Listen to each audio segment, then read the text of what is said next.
Dans l'épisode précédent. Raptor Jésus, c'est toi.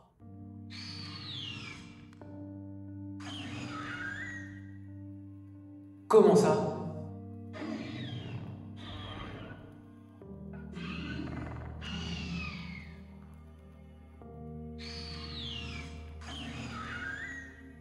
Oh mon Dieu.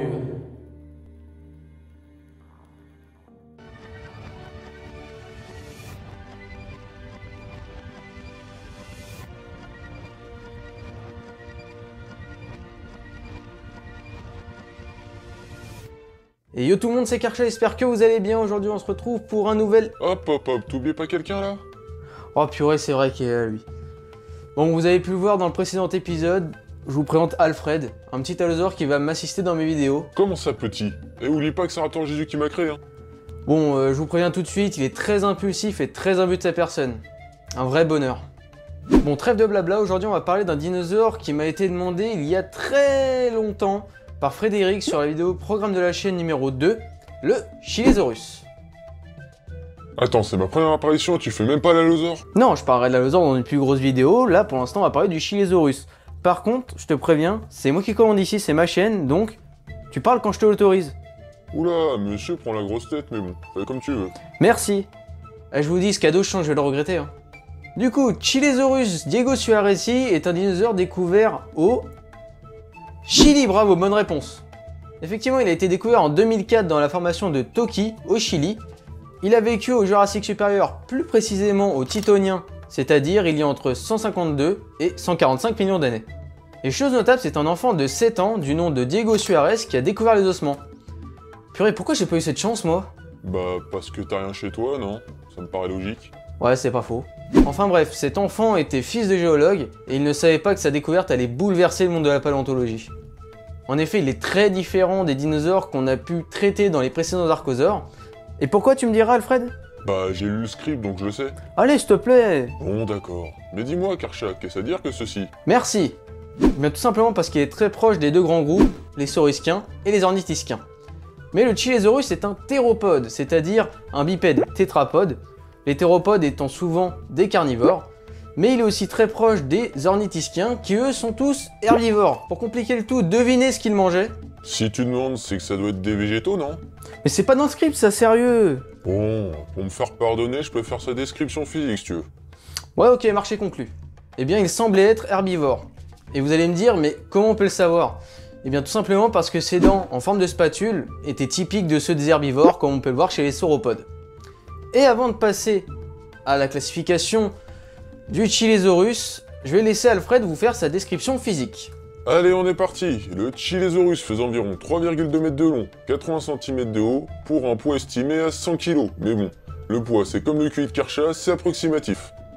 Au vu de ses caractéristiques, il est souvent surnommé le dinosaure le plus bizarre jamais découvert. Allez, maintenant je te laisse compléter. Merci bien très cher. Du coup maintenant nous allons parler de sa classification, qui est un vrai sac de nœuds. Tout à l'heure je vous ai dit que le Chilesaurus était très proche des saurischiens et des ornithischiens. Et je vous avais pas expliqué pourquoi. Maintenant je vais vous expliquer pourquoi.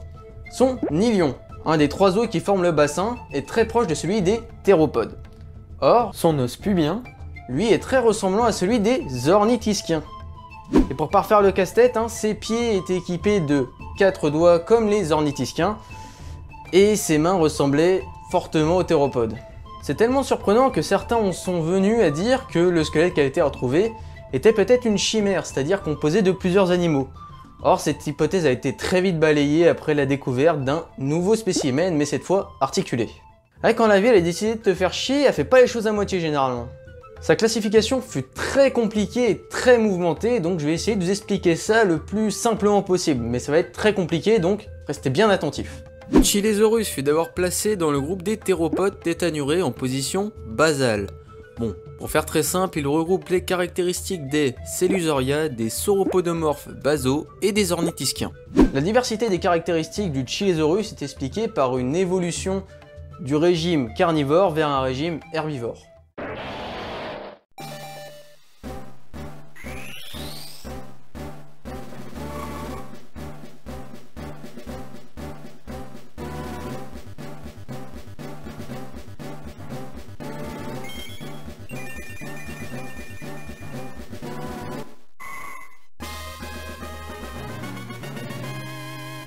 Les choses bougent pour le Chilesaurus en août 2017 car il est réattribué aux ornithischiens par Baron et Barrett, deux paléontologues anglais. On pourrait se dire qu'ils ont enfin trouvé une classification, mais...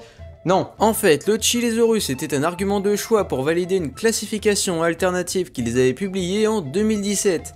Bon, cela ne durera pas longtemps car le paléontologue Muller leur fit remarquer que leurs données classaient l'animal dans les sauropodomorphes basaux et non dans les ornithischiens. Bah, cette preuve ne plut pas vraiment à Baron et Barrett, qui avaient bien la rage car leur classification volait donc en éclats. C'est trop injuste, le prétexte est facile. On n'entendit plus jamais parler de cette classification, et ce dinosaure ne peut être classé sans une nouvelle analyse phylogénique. Malgré tout, ses caractéristiques montrent bien une convergence évolutive, ce qui fait de ce spécimen un vrai bijou de la paléontologie. C'est de toute beauté. Voilà tout pour ce dinosaure qui a joué au yo-yo avec la classification depuis des années. J'espère que cet épisode vous a plu. N'hésitez pas à liker, commenter, partager et à vous abonner si ça vous a plu. Et sur ce, je vous dis à plus dans un autre temps. Bon alors Alfred, t'en as pensé quoi de cet épisode? Bah, j'ai pas eu beaucoup à faire en soi, mais tu m'as vraiment donné la migraine avec ton dinosaure. Ouais, tu m'étonnes, mais t'inquiète, t'auras ton émission prochainement. Là, je suis en train de réfléchir sur un petit truc, ça devrait te plaire normalement. Sérieux? Attends, tu veux dire que je vais être tout seul et que je gérerai une émission? Ouais, stylé, hein. Et tu peux pas me dire ce que ça sera? Ah non, je dis rien, là, c'est une surprise, mais t'inquiète pas, tu le sauras bien assez tôt. Allez, dis, mais juste un petit indice. Oh, mais t'es vraiment pas sympa.